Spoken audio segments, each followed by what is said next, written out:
Today, we are on the 2019 Lexus IS350 F Sport.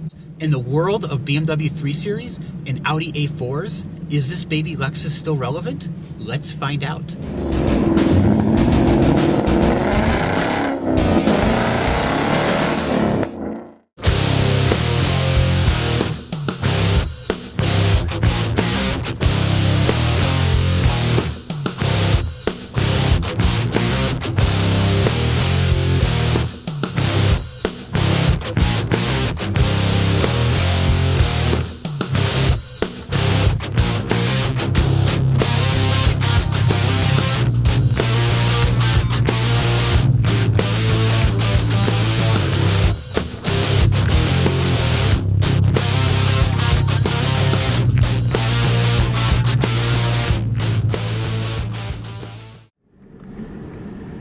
So basically, with the suspension setup and the adjustability with the drive modes, you really get a car that goes down the road very confidently, very nicely. I have to say, after a week of driving this car, I like the way it rides. It's compliant enough where it's not harsh or upsetting. It makes for a great drive, but it also is set up enough where it can really carve out the corners. And that's what we want to talk about next. This car, I don't know where Lexus got it right, but they really got it right. The F Sport adds that degree of performance that really makes the car come alive. The way it corners, the way it handles. Now, the steering feel is muted, but we know that. All Lexuses do that. However, it's very nicely weighted, and it grabs and takes the car through the corners very well.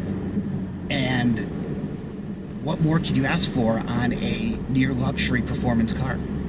So this car has what I would call decent acceleration. It's just not great acceleration. 0 to 60 time is around 5.6 seconds, give or take.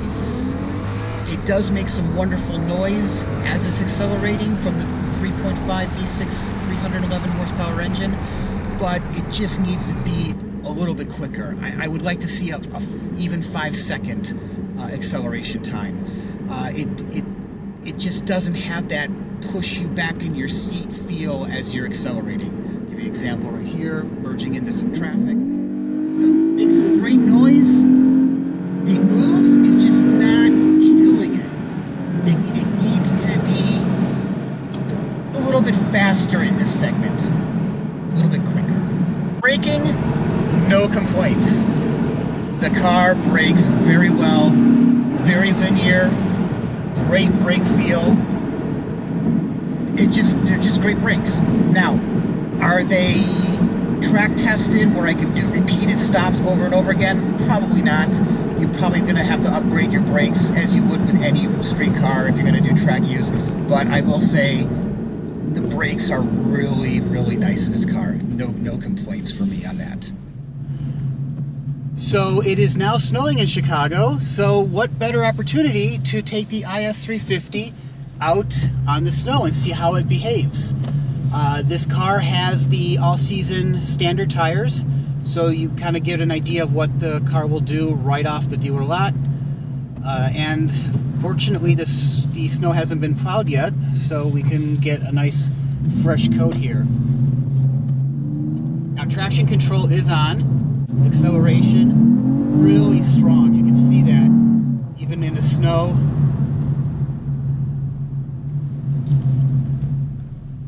Stopping's really good. These tires are pretty good in the snow, I have to say, even if for all season.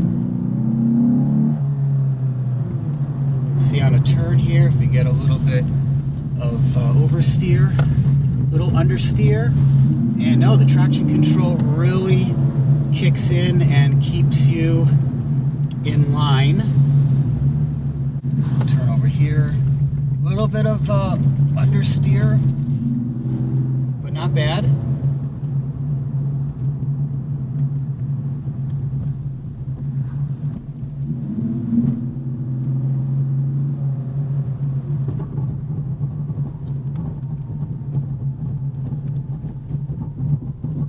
That was a little dicey, but the car did stop. So, in a nutshell, this car performs pretty well on the snow. With all-season tires, I'm actually very impressed.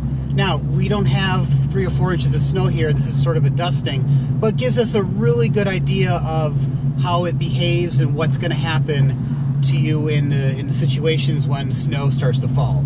Like I said about the acceleration being good but not great, the transmission, unfortunately, is sort of the same thing.